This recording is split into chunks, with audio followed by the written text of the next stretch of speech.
Namaste everyone, this is Yamini and thanks for watching Lovely Satvik. So I recently made a tutorial on crow pose, and if you watched that tutorial and you tried crow pose and maybe you still feel like you're not getting it, you are still afraid of falling, or if you are falling, I tried to identify 3 most common mistakes that I've seen in myself and also my students. But before I talk about the 3 main mistakes that I see commonly in crow pose, let's talk about the most fundamental issue that's there with all arm balances. So sometimes the most fundamental issue that's there in arm balances is that we don't understand the concept of balance. The concept of arm balances in yoga is really to find that spot where you feel light, where your center of gravity is aligned and there is equal weight on both sides. So it's not a concept of trying to really push your leg up or your hips up so that you can go into the balance, but it's about trying to find that sweet spot where your weight is really equally balanced on both sides and you find lightness in that posture. So let's try to look at any kind of yoga arm balance with this basic concept in our head of balance. Now, moving on from there, if that's not your issue, where you're not trying to push your hips or your legs up, maybe you have one of these 3 most common issues that I've seen. So the first most common issue is not protracting the shoulders. So protracting the shoulders is really when you push your arms away, when you have this roundness in your back and you are really protracting or moving the shoulder blades away from you. So pulling the shoulder blades close to each other is the opposite of protraction, where you push the shoulder blades away from each other. Okay, so when you're not doing that movement, you tend to really drop the shoulders. You try to drop your upper body, and this doesn't create enough strength in the upper body to hold your weight up. So let me try to give you a demo of what that looks like. So it looks something like this, where you drop the shoulders. Not sure I can do it. So this is without protraction. So you can see my shoulders are just straight. I'm trying to move the weight forward and then I'm just collapsing. Okay, so I exaggerated a little bit, but maybe you can see the difference when I show you with the protraction of the shoulders.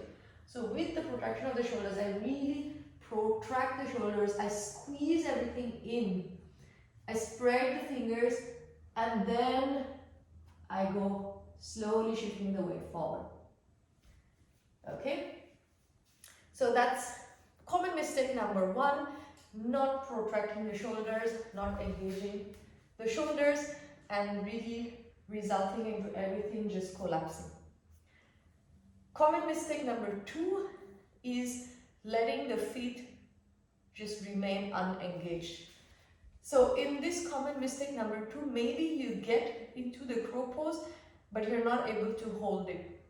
And because you're just letting the lower body be relaxed, you cannot really compact all your body into a ball or into one kind of weight. So let me show you how it looks like. So maybe in this you have enough strength in the upper body, you're able to shift the weight forward, get that balance, move the feet up, and then you just drop the feet. So either you fall forward or you fall back. So you see the feet are unengaged and they're just dropping.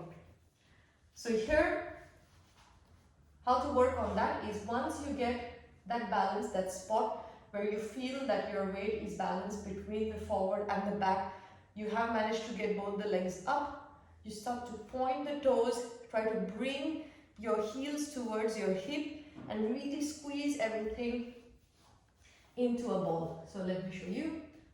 So spreading the fingers, shoulder distance, bringing the knees towards your armpits, or even squeezing them in your hands. You lift one leg up, second leg up, And then bring your toes or heels towards your hip.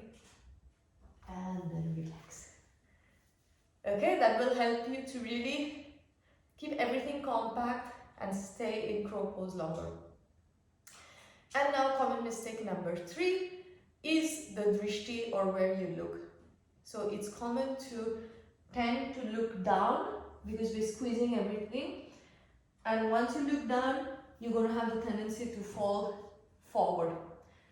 So really try to look forward. So this is the common mistake number 3, where people go here and then they fall down this way.